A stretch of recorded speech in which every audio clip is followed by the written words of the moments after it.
Yo, what's good, YouTube? It's Mr.BuyTheDip back here with another video. I just been kind of brainstorming a few topics together recently, and today is a video that I'm going to talk about. It's because it's currently how I feel about my position on stocks.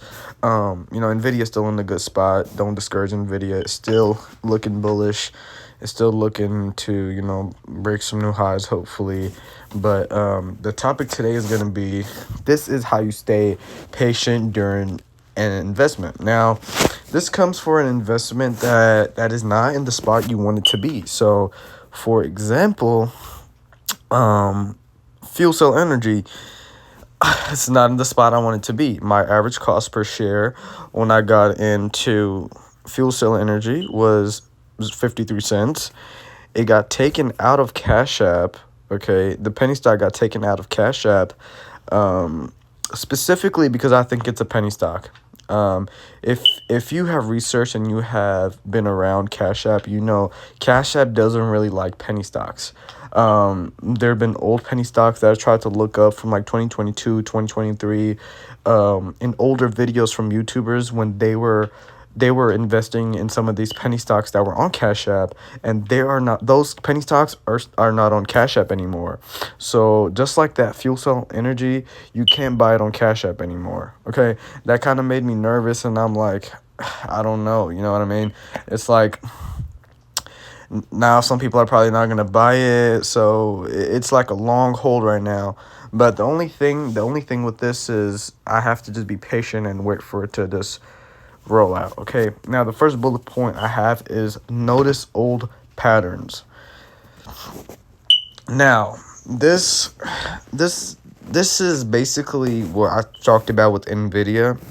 I've talked about noticing old patterns a lot when it comes to Spirit Airlines.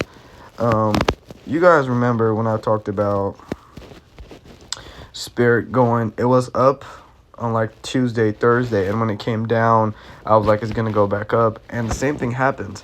Whenever it dips down to 260, it ends up going up to 280 something, and then what I did was I went ahead and day traded Spirit. So I got in around 2.54, and then I sold around 2.7. Very fun, I got to learn a lot of things, and it was just super fun. I didn't day trade it, so now that I look back at it, I wanted more of a gain, so I didn't sell at 259. Instead, I just waited it out and sold 2 days after. So, but patterns do exist. You have to look at old patterns, look at how when the stock is down, how it's going to strike back up. Those patterns definitely matter, and they can make a lot of difference on your investment style. The second one is realizing stocks don't stay up forever. Work with the downtime. Okay, now this is just simple and straightforward. Tesla was up at like, let me see, it was up at like 260, 230, 240. Like, stocks are gonna go up. You guys can see 260 on Tesla and stuff. So when their stocks are up like that, they are going to come back down, because what happens is people start to take their profits.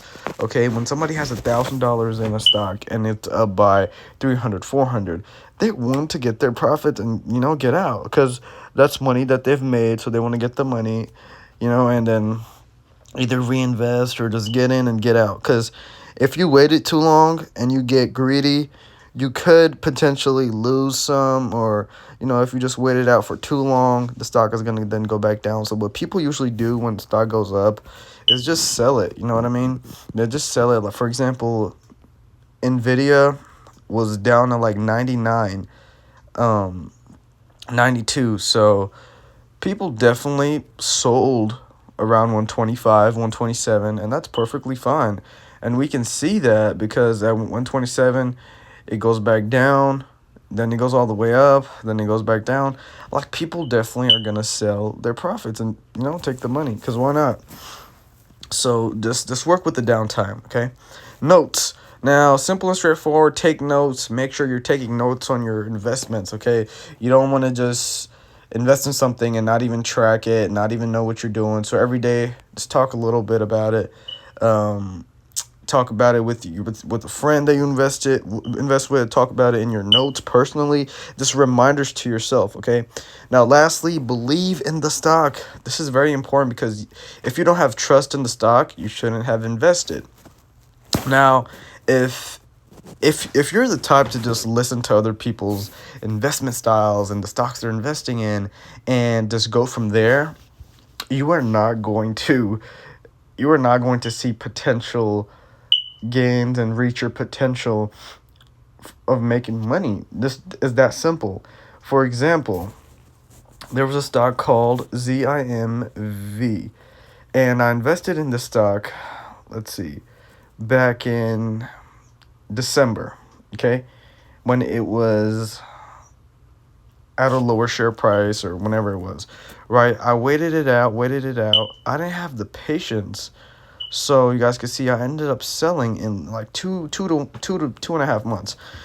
Now, I believed in it, but then I was like, I don't really know if it's going to go up, blah, blah, blah. I don't know what I'm really doing. So I ended up selling right here, right? This is where you have to be patient and just believe in a stock. Track it. A lot of big investors. For example, Roaring Kitty, he invested in GME when it was nothing, right? 50,000, 25,000. People put big time money down on stocks that they believe in, right? And what happens when you just believe in it, you get runs like this. It went all the way up to $21, right? And I wish I held the stock, you know what I mean? I would have made like, what, $2, $3, whatever. But it's like, I could have bought more right here, more shares right here at 15, at 14, but I just didn't have the patience. You have to be patient and believe in a stock. Wait for it. If you research a company, believe, oh yeah, this is about software. This company is about developing computer chips, or it's mainly focused on computers, and you think the company or the stock is gonna do well in the future, invest in it now. Instead of just waiting around, research, invest in it, wait for it. You know what I mean? And then when people start talking about it, then the stock is going to go up more, but you don't want to get in when it's too known, right? Because if I'm getting in at Nvidia when people are like, oh yeah, it's at 128, we're going to go up to 135, 140. If you're getting in then, it's kind of like you're playing a way riskier game than if you would have invested back here when it was at 104, 105, or 99, 95. If you would have invested then, that would have been way better than getting in right around here. So just being aware of how you can take profits, how you can just simple-handedly just be patient and wait for a stock to go up, believe in a stock. Simple things like these can just change your whole investment scene on Cash App, on Robinhood, on Webull, on whatever platform. So thank you guys for watching. Like and subscribe.